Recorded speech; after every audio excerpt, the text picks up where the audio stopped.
Well, I'm not sure what everybody thought was going to happen on these noon games today, but so far, no upsets, at least through the first half of most of these early games. Ohio State's up over Northwestern, Clemson's up over Pittsburgh, Texas is up over Arkansas, and Colorado is up over Utah. Now, none of them are really blowouts. Ohio State's up, 21-7 over Northwestern. I know I've been talking about Ohio State's wide receivers forever. Look, I know we talk a lot of trash around here, but God, as a Georgia fan, when I watch Ohio State's wide receivers, I'm not going to lie, I'm so jealous of what they can do. Carnell Tate, Carnell Tate's an NFL wide receiver, so what I'm about to say, I'm not putting him down. He's the third best wide receiver on Ohio State's team behind Emeka Egbuka and Jeremiah Smith. Carnell Tate, wide receiver 3, probably third, maybe fourth. Anyway, point is, he's not even their first or second option when it comes to wide receiver at Ohio State. He had one of the craziest, best, most amazing catches in the end zone there towards the end of the first half that you'll ever see. And I'm sitting there watching that and I'm going, he's probably better than any wide receiver Georgia has had since A.J. Green.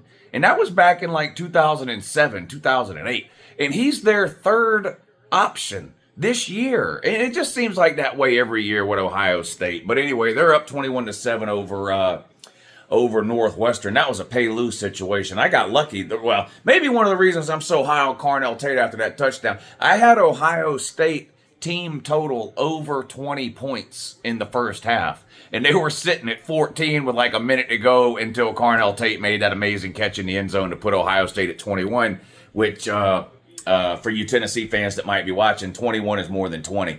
So that was a pay-lose situation there. Clemson and Pitt, 14-7. So a close one there. The Texas and Arkansas game, that's a little closer than I thought too. What is it, 10-0? Is that right on that one? Yeah, 10-0 on that one.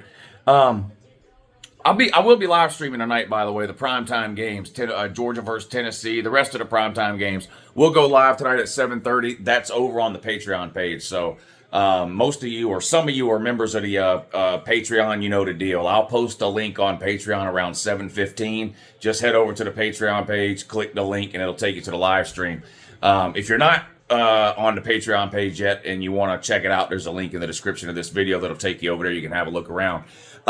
So I don't know if there's anything all that exciting going on here with the noon games. Like I said, there's no real upsets. Getting ready to go to halftime, Clemson and Pitt, Texas and Arkansas at halftime now. You can see Colorado up 14-6 over Utah. Ohio State halftime with Northwestern. So I guess it's not anything really too exciting going on. There's no upsets yet. So if you were, people have been kind of downing this week, and I'll admit there's not a lot of great games this week. I think there's only 2 ranked versus ranked games: Georgia versus Tennessee and South Carolina versus Missouri. Is that right?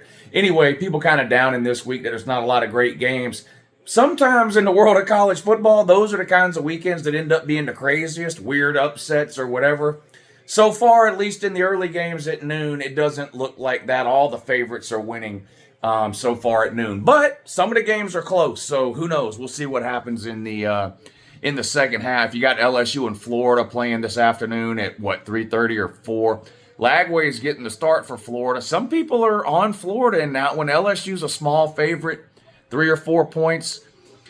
As weird as it seems, LSU is still alive to make the SEC championship game. I know they have 3 losses, but one of them's a non-con loss. So they have 2 conference losses, so do a bunch of other teams. And it's not that far-fetched. Not a lot of things would have to happen for LSU to actually be the 2-loss team that could get into the SEC championship game. So the point is, they've got everything to play for. Even if you or me or us might not think LSU is great or whatever, they still think they have everything to play for. And technically they do. With 3 losses, they're not going to get in that large bid. But if they get into the SEC title game and win it, it's an automatic berth into the playoffs. So point is, they still feel like they have everything to play for. I know they got ran off the field last week at home against Bama.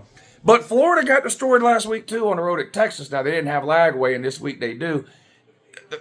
This long, drawn-out point I'm trying to get to is I think LSU goes in there and probably wins. Florida's just not a great team. I mean, we've been saying that all year. They're not a great team.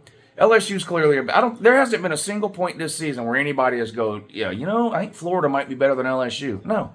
LSU's better. Now it's in the swamp and Lagway's playing, but I don't know. A lot of motivation for LSU to go in there and get a win. So seems like that's what probably will happen. And of course, Georgia's going to beat shit out of Tennessee tonight. The spread is 9, 8.5 or 9, depending on where you look. Georgia probably wins by 2 touchdowns. Tennessee's a good team, but the reality is they're just not on Georgia's level. And Tennessee fans, not on my level.